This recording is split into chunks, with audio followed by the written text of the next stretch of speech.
Bonjour les amis, bienvenue sur cette nouvelle vidéo. Aujourd'hui, je vais vous faire la présentation rapide d'un super poste, le Yaesu FTM 7250D. Un poste utilisable en voiture, mais à mon avis surtout en station fixe si vous cherchez du matériel très performant. C'est une très bonne approche de partir sur un appareil comme celui-ci. Donc au niveau des spécificités techniques, c'est un poste radio amateur qui va être UHF et VHF, mais qui va également couvrir la bande aviation en AM directement. Donc bande en AM, donc très bien, très polyvalent. Et c'est un poste qui va être analogique et numérique. Donc avec ce poste, eh bien, vous allez pouvoir avoir les systèmes fusion et surtout le C4FM, la norme numérique de chez Yaesu.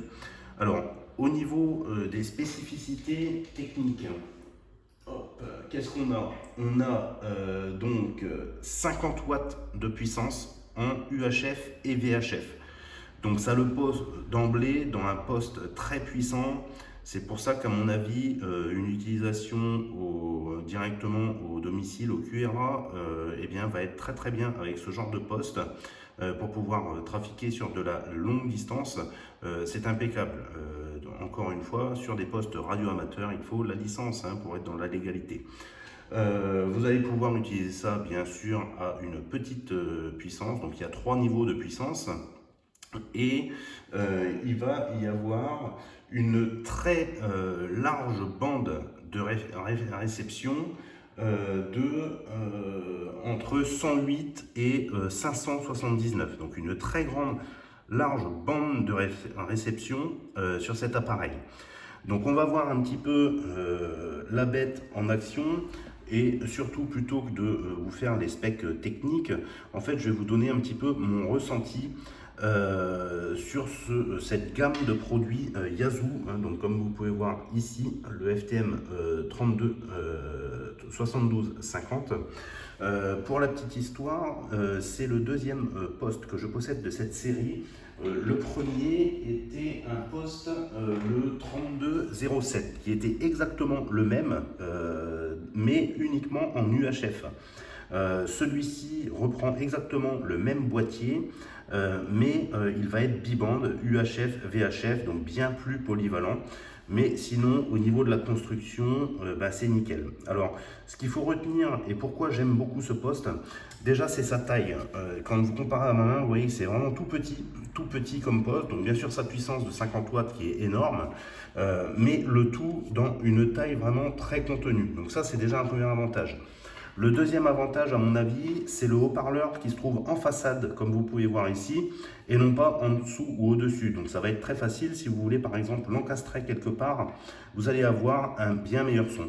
Troisième truc, au niveau du son, le son est très puissant. Le haut-parleur qui est intégré fait 3 watts de puissance. Donc vous avez un son vraiment cristallin, très clair, et vous allez pouvoir entendre de manière parfaite vos correspondants. Donc voilà au niveau des specs techniques. Alors maintenant pourquoi je l'aime beaucoup? Déjà parce que cet appareil est très simple. Comme vous voyez, il y a très peu de boutons sur la façade, très peu de choses sur l'affichage. Donc ça, moi j'aime beaucoup la simplicité. Donc vous voyez qu'il y a un petit peu de trafic. Donc une simplicité d'utilisation. En gros, il y a un gros bouton pour le son, un gros bouton pour faire défiler les fréquences et c'est tout. Voilà, donc ça c'est vraiment très bien, très pratique, pas de plus et de moins, etc. Donc ça c'est quelque chose que j'apprécie beaucoup à l'utilisation, très simple, très basique. La deuxième chose, c'est que c'est un afficheur très rapide. Regardez par exemple quand je scrolle, et bien là vous voyez que c'est vraiment très rapide pour faire défiler les fréquences. Donc ça c'est vraiment très intéressant. Quand vous allez pouvoir jongler comme ça avec les fréquences, pas besoin de plus et de moins, le petit clic, etc. Donc la molette ici, vous voyez, est très rapide. Là, regardez le numéro à droite, je fais défiler jusqu'à 60, donc c'est vraiment très rapide. Autre point extrêmement utile et important, ça va être la vitesse de scan de cet appareil. En gros, c'est quasiment une vitesse de scan d'un scanner de moyenne gamme, voire haut de gamme pour certains. Donc ça, c'est très bien. Donc là, comme vous voyez, je suis en mode mémoire, hein, donc j'ai toutes mes mémoires qui sont là. Je vais passer en mode VFO et là donc c'est très facile, vous allez pouvoir choisir les bandes. Donc vous avez vos différentes bandes qui vont être ici, comme vous voyez 470, 108 en AM, donc qui basculent automatiquement sur les fréquences aviation. Donc ça aussi un gros plus et ça va être très bien. Et bien sûr, vous n'êtes pas autorisé à émettre sur la fréquence aviation, c'est uniquement pour la réception.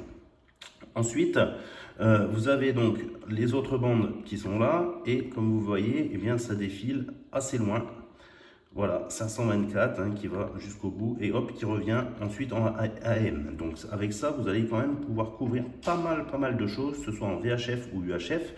Et notamment écouter pas mal de radioamateurs avec ça. C'est ça l'avantage aussi d'un poste comme ça qui scanne très vite. Je vais vous faire la démo, je vais lancer un scan et vous allez voir en fait la vitesse de défilement qui est assez impressionnante. Vous voyez, je suis à 167 212 par exemple, voilà. Et là, je viens d'enclencher le scan et comme vous voyez, c'est extrêmement rapide. Donc c'est très facile eh bien, d'aller trouver des fréquences autour de vous sans barre grave, sans rien hein, en fait. Hein, voilà, grâce à sa vitesse de scan, tout de suite, il va pouvoir recevoir eh bien, directement des fréquences que vous ne connaissez pas. Donc ça, c'est vraiment très intéressant. Autre point intéressant, c'est que vous allez pouvoir très facilement programmer une fréquence à la main directement, malgré le peu de boutons qu'il y a, sans rien du tout. Là, admettons, je veux programmer le 137, je laisse appuyer sur le bouton mémoire, hop, je mets les caractères que je veux, j'appuie et c'est validé. Donc ça aussi, en fait, tout est pensé pour aller très vite, c'est très rapide et c'est ce que j'aime vraiment beaucoup, à la différence par exemple d'un CRT Micron ou d'un Retevis 98, etc. Là c'est très simple, très simplifié et au final à l'utilisation eh bien c'est bien plus pratique. Autre chose que je voulais vous préciser, c'est le micro. Donc là vous avez le micro, le MH48, hein, le CLM micro en DTMF avec les touches plus ou moins au-dessus. Donc vous pouvez tout faire avec ça, hein. Vous pouvez paramétrer des raccourcis sur les boutons du bas, sur les boutons du côté. Vous avez bien sûr la possibilité, hop, comme vous voyez, eh bien, de taper les lettres également directement au clavier. Et puis vous pouvez contrôler eh bien, en DTMF des relais, etc.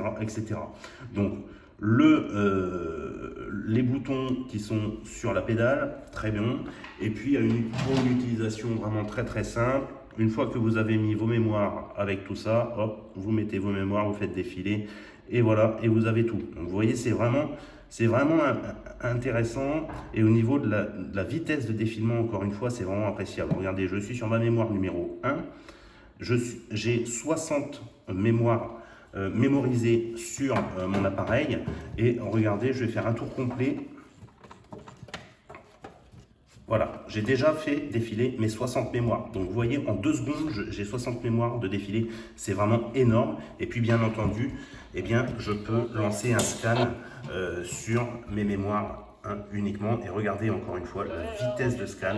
Et voilà. Et là, on a tout de suite du trafic. Donc c'est très intéressant, très bon appareil que je vous conseille. Malheureusement, c'est un appareil qui ne se fait plus à ma connaissance en neuf, donc essayez de regarder ça en occasion si ça vous intéresse. En tout cas, c'est vraiment très bien. Cerise sur le gâteau, il est programmable avec Chirp, tout simplement. Donc vous allez pouvoir mettre vos fréquences. Le seul point négatif que je lui trouve, c'est que je n'ai pas la possibilité de mettre des banques, donc de scinder mes mémoires. Donc en fait, on est obligé eh bien, de mettre les mémoires à la suite les unes des autres. Moi, j'aime bien classer avec un système de banque.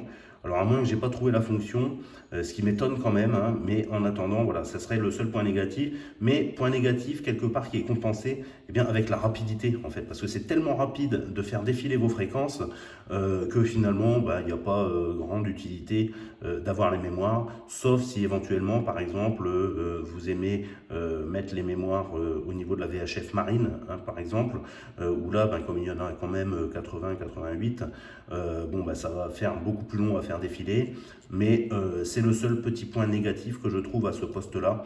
Donc vraiment très très bon pour les gens qui veulent s'équiper de matos vraiment très on va dire professionnel, quoi, hein, professionnel au niveau de la communication. Bien sûr, l'avantage, le gros avantage d'avoir des postes comme ça qui sont plutôt haut de gamme, ça va être la qualité de réception, hein. Forcément, vous voyez que là, il y a beaucoup de trafic, hein, par exemple. Vous allez tout de suite capter même des transmissions qui sont très lointaines. Le squelch va se déclencher très rapidement, hein. Donc c'est ça l'intérêt aussi d'avoir des postes très sensibles. Malheureusement, là, vous voyez, sur le PMR, il y a beaucoup de chasseurs, hein, qui ne respectent pas grand-chose, malheureusement sur la radio.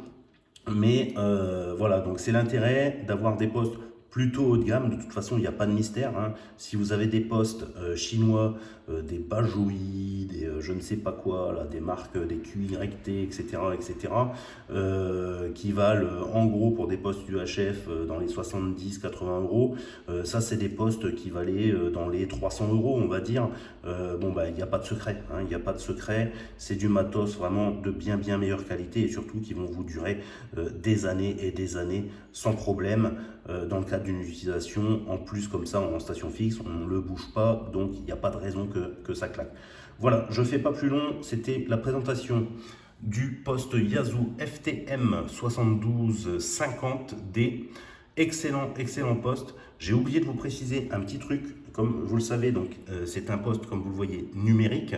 Donc le numérique chez Yaesu, c'est du C4FM, ce n'est pas du DMR.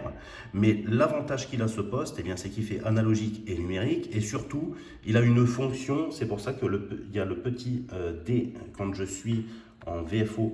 Voilà, vous voyez ici le petit DN qui clignote. C'est une fonction qui va détecter automatiquement du numérique ou du analogique sans rien faire.